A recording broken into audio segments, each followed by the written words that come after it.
म्हणून काय म्हणते, म्हणून संताशी अखंड बजावे. असंच मी कीर्तनाला चाललो होतो, शिवदास बाबा कीर्तनाला चाललो. जाता जाता नाही का एक 80 वर्षाचं म्हातारं होतं, आणि म्हातारं त्याचं काम काय होतं, म्हशी चारणं. त्याचं काम म्हशी चारणं होतं. आणि त्याचा पोरगा नोकरीला लागला. पहिले साधा फोन होता त्याच्याजवळ, साधा. मग आयफोन घेतला. आणि घेतल्याच्या नंतर दिला बुवा म्हाताऱ्याले. हो म्हणत जा. हा दिला मोबाईल. मग ते बापू गेला मसाडी चाराले. बापू मसाडी चाराले गेला. आणि गेल्याच्या नंतर रस्त्यानं चाललो होतो मी. मला वाटलं त्याच्यात चालू असं काकडा, हरिपाठ, कीर्तन, काही भारूड, असं काही विशेष धार्मिक किंवा भक्तिगीत. पण त्याच्यात काहीच नव्हतं चालू. त्याच्यात काय चालू होतं सांगू का, मला लगीन करा पाहिजे. त्याच्यात असं गाणं चालू होतं. हे तर 80 वर्षात झाला. त्याचे नातू पुतू लेकरं सगळे लग्नाले आले. आणि हे गाणं कोणतं ऐकायला लागला. गेलो बा मी घरी. कोणाच्या? आजीच्या. आजीला म्हणलं, आबाजी बैकला गड्या म्हणलं. आबाजी बैकला गाणे वाजवा लागला. येऊ दे म्हणे त्याला घरी, त्याचा बजेटच लावतो म्हणे मी. आणि गेलो मग मी घरी गेलो. आणि घरी गेल्यावर म्हातारा आला. म्हशी गिशी जगवल्या मस्त सट. जगवल्याच्या नंतर निघला रस्त्यानं आला. म्हशी आपल्या बांधून टाकल्याच्या नंतर तिने म्हणत आवाज येत, ए चामान. ते रंगेलाच पाय बा ती बाई. मी कसं सांगायला तिथं. त्यानं वाटलं हेच होय बा कलाकार. इथं हेच आता मंगाने चालला होता कीर्तनाले. ते बाई पाय चामान, चहा नाही, पाणी नाही. ते म्हणे ह्याचा बजेटच लावतो म्हणे मी. पगाराचा तिच्या मनात बजेटच लावायचा होता. आता शोभते का म्हणे गाणे वाजवायचं असं. सगळे लेकर नातू सगळे लग्नाले आले आणि हे गाणं वाजवत आहे म्हणे. आता लग्न करायचे दिवस आहे का म्हणे. 80 वर्ष झाल्यावर तोंडात एकही जात नाही म्हणे. आणि म्हणते म्हणे मला लगीन करा पाहिजे. म्हणजे लगीन करा पाहिजे. मग लय रागाला पाहिले. ते पाणी नाही देत आहे, चहा बी नाही देत आहे. ते मोबाईल धरला. दादा मोबाईल धरला नसाल तर कोणा फेकून दिला. तिले लागला नाही मोबाईल, पलीकडे फेकला. हे मोबाईल म्हणे ते काढी मसाडी कडली. हे काढी हे मसाडा. मी चाललो म्हणे. लयच राग आला भाऊ तिने. म्हातारीने माहित होत. म्हाताराने एकदा जर राग आला तर म्हातारा वापस येणारच नाही. पण बाईतली शक्ती असते. बाईतली भयानक शक्ती असते. ते समोर गेल्याच्या नंतर आता वाटलं हे काही आता वापस येणार नाही. मग हिने बी गाणं मस्त काढलं म्हातारीनं. आता तसा काही येत नाही. तो त्याला एकच ऑप्शन आहे. काय म्हणते, ओ मेरे परदेसी जाना नहीं मुझे छोड़ के मुझे छोड़ के. म्हाताऱ्याने किती राग आलता, भयानक राग आलता. पण त्या म्हाताऱ्यानं माग पाहिलं व फिरून. एवढी ताकद असते बायातनी, बायातनी भयानक ताकद असते. आणि ती म्हातारा फिरला वापेस, त्यानं असं वापेस पाहिलं माग आणि पाहिलं मग डबल मग त्याचं चालू, हर पल तेरी याद मुझे तड़पाएगी, मैं जागूंगा भी तुम्हें ना आएगी. मग तर काय बा म्हाताऱ्यानं आलिंगनच दिलं. एवढा राग आला. म्हणून महाराज नवरा किती काही गरम असू द्या, फक्त बाईतनी शक्ती पाहिजे. किती काही राग जरी आला ते नवरा वापेस फिरते. महाराज तुम्ही तसे करू नका, तुमचं वाच आहे.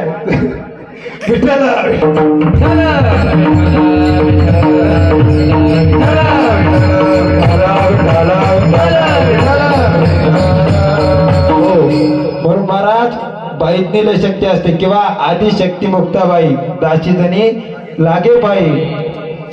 आणि महाराज आता तर एवढी भक्ती बाया करत आहे. कोणाची? महादेवाची. आणि महादेवावर रोजच पाणी टाकू टाकू टाकू टाकू महादेव शेवाळून गेला. घरचा महादेव मेला उपाशी, घरचा महादेव मेला उपाशी. त्याला वेळेवर जेवायला नाही, काही नाही. खाशीन तर काय नाही तर. आणि ते त्यानं जर म्हणलं एका दिवशी देणं वाढवून दिसत नाही का तुम्हाला, पूजा करायला लागते ना. बापरे जमतच नाही. तर म्हणलं चहा मांडणं, पूजा झाल्याशिवाय काही भेटणार नाही. आता कठीण काम झालं महाराज, बायाचं भयानक कठीण काम झालं. पहिले नव्हतं. पहिले बायाले जर मारलं नवऱ्यानं तर चुपचाप राहायचं. आता जर मारलं तर जमत नाही शेवादास बा. विचार करून करायचं पहिली गोष्ट, नाही तर धोपटं कोंडायला की खो. आता म्हणते पहिलेच ते पोरीची माय म्हणते पाय बरं वाटलं 5-6 महिने तर राह, नाही तर धोपटं कोंडायला आपल्या घरी ये, दुसरा पाहू आपण. पहिले तसं नव्हतं. किती काही लोक असं पूर्ण कामं कर, मस्त राय मस्त खाय. आता तसं नाही. पाय म्हणते ते काय म्हणते त्याच्या घरचे सगळे, बरं वाटलं तर राय. विठ्ठल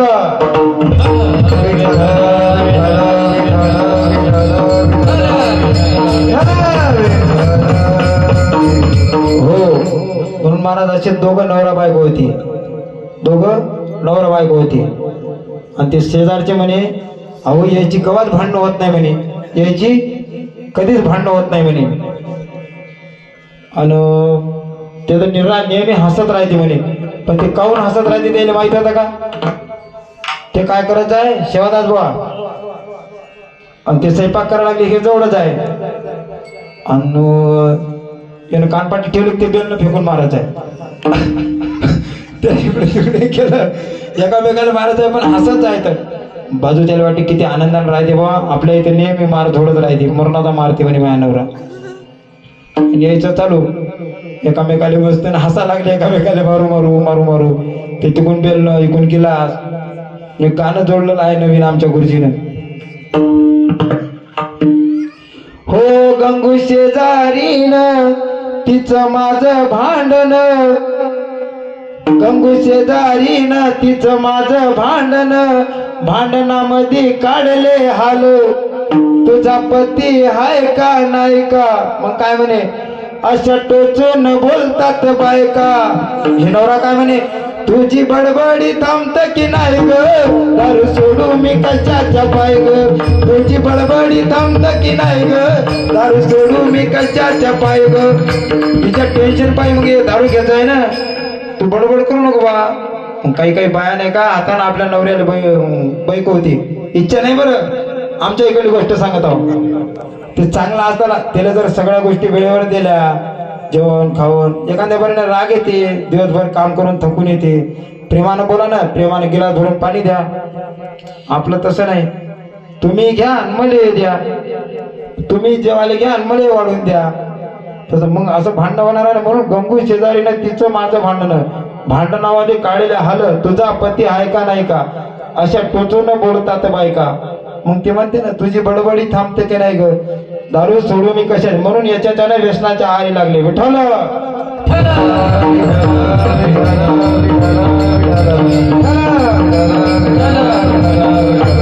हो म्हणून महाराज टाइम झाला की सांगता बिंदास कालच्या वाणी नाही बरं लगेच सोडून देतो टाइम झाला की बाबाजी बाबा बोर झाले टाइम झाला की लगेच मी सोडून देतो हा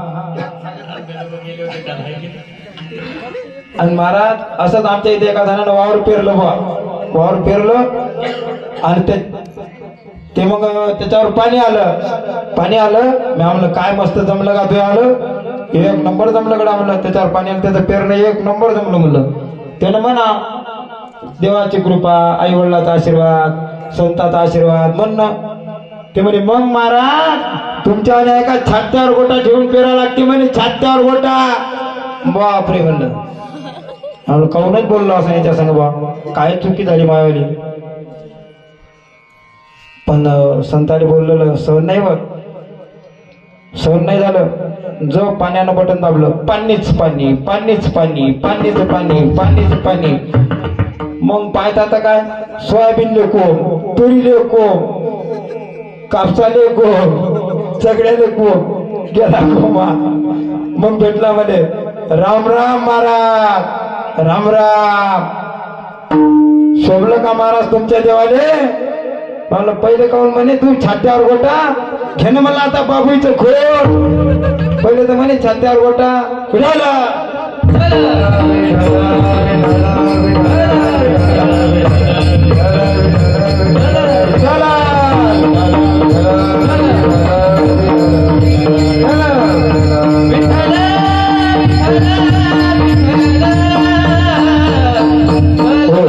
म्हणून महाराज संताच्या संगतीत राहायला पाहिजे अभंग काय आपला संतापायी माता ठेविता सर्वावे आज संगत सांगतो तुम्हाला संगत कोणाची केली पाहिजे असंच एक मारवाडी समाजाचा माणूस होता मारवाडी समाजाचा माणूस होता आणि तो म्हणे महाराज मला सुद्धा तुमच्या आणि कीर्तन करा वाटते भक्ती करा वाटते असं त्याची इच्छा झाली मग एक काम कर म्हणे तू काय करत आहे ज्ञानेश्वरी वाचत जमत नाही म्हणे महाराज वाचता येत नाही हरिपाठ ते बी नाही जमत तर हनुमान चालीसा ते नाही गाता येते अभंग मग काय करतो मी म्हणलं जेव्हा ते जमते म्हणे महाराज आणि मग असं कर म्हणे तू तुमच्या इथे वारकरी आहे का म्हणे वारकरी मारुतीच्या मंदिराला जाऊ शकता का तिथंही नाही वारकरी आहे बुवा म्हणे आमच्या इकडे कुंभार काका त्याच्या दर्शनाने मग तू असं दर्शनाने नाही जायचं एक काम करायचं म्हणे नित्यनेमानं त्याचा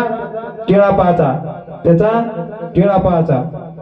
ठीक आहे म्हणे मला जातो म्हणे संगतीचा परिणाम सांगतो संगतीचा मग ते रोज नित्यनेमानं जायचा आणि त्याचं काम होतं टिळा पाहिला की घराकडे जाणे रोज जाता जाता जाता जाता एक दिवस कुंभार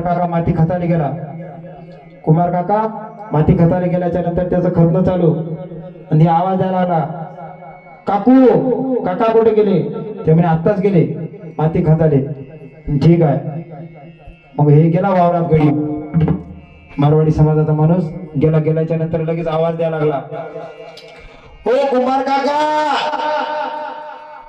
त्याला आवाज द्यायला लागला ते खणतात म्हणे मग त्याला इकडे नेमकंच सोनं लागायची यांना आवाज द्यायची पण याचा काय नियम होता नित्य नियम काय होता सांगत बोलत नाही का तुमच्याकडे कोणी का नाही तर मग असंच एका जागेवर गेलो मी कीर्तनाले म्हणे महाराज तुम्हीच म्हणा आणि ते आजी म्हणे विठ्ठल तुम्हीच म्हणा महाराज बोल ते आजी म्हणे तुम्ही गुत्त घेतलं म्हणे तुम्ही चालू द्या आणि ठीक आहे बुवा मग महाराज त्याला आवाज दिला कोणाले कुंभार काकाले आवाज दिला आणि यानं म्हणून कवरी केलं मग आवाज दिला हे म्हणे पाहिलं चाललो म्हणे मी चाललो म्हणे अरे थांब राजा नाही चाललो म्हणे आता पाहिलं अरे थांब राजा त्याला दोराना अरे थांब रे तरी थांबायला तयार नाही अरे थांब राजा म्हणे तुला यातला अर्धा हिस्सा देतो म्हणे परिणाम संगत म्हणून संताची संतन के संग लागले तेरी अच्छी बनेगी संतन के संग लागले तेरी अच्छी बनेगी संतन के संग लागले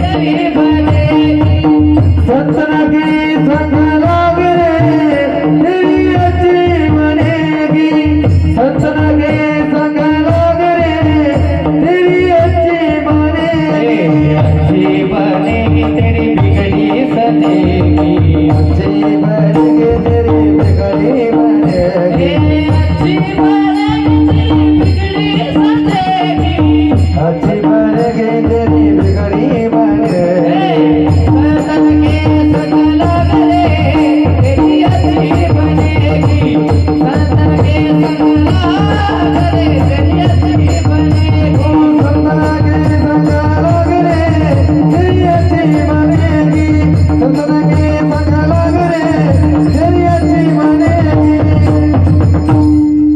म्हणून महाराज संगतीत कोणाच्या राहिलं पाहिजे उदाहरण संगतीत कोणाच्या राहिलं पाहिजे आणि संगत कोणाची केली पाहिजे संताने के संग लाग रे तेरी अच्छी बनेगी तसं उदाहरण तुम्ही पाटी आहे पाटी लाकडी पाटी आणि ते पाटी अशी पाण्यात जर सोडली आपण तर काय होईल ते तरंगण ना आणि आता हे लोखंडी खेळ आहे आणि असा जर आपण पाण्यात टाकला तर ते काय होईल दादा बुडाले जाईल आणि तेच जर खेळा त्या पाटीला आपण ठोकला तर काय होईल तरंगण म्हणून तसं जर आपण संतांच्या संगतीत राहिलं तर देव आपल्याला आपोआप भेटेल ना पण तशी साधना करावी लागेल तेने भेटे देवा आपे आप म्हणून संताची अखंड बजावे म्हणून तुम्ही संताच्या संगतीत असले पाहिजे तेव्हा कुठे देव तुम्हाला आपोआप भेटल विठाल विठाल विठाल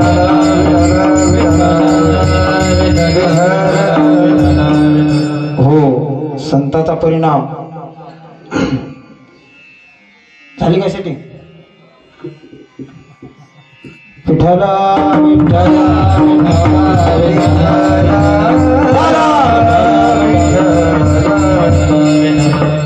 म्हणून महाराज काय म्हणते आणि तिसऱ्या चरणात महाराज सांगते बोला संत घरी देव कामधेनु घरी संत घरी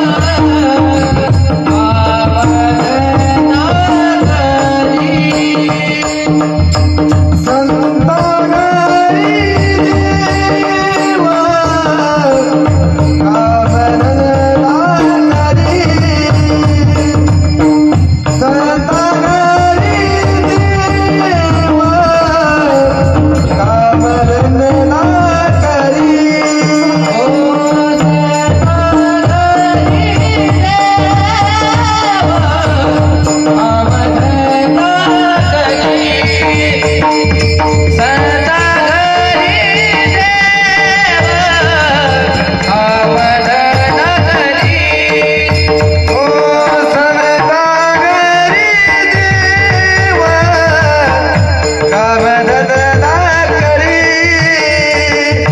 संत घरी देव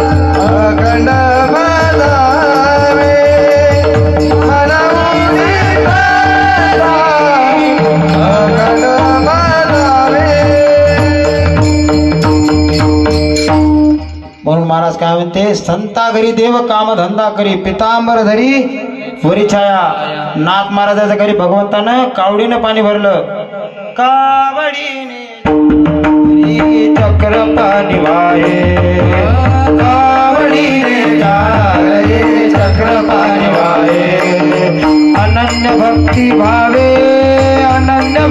भावे निळावंती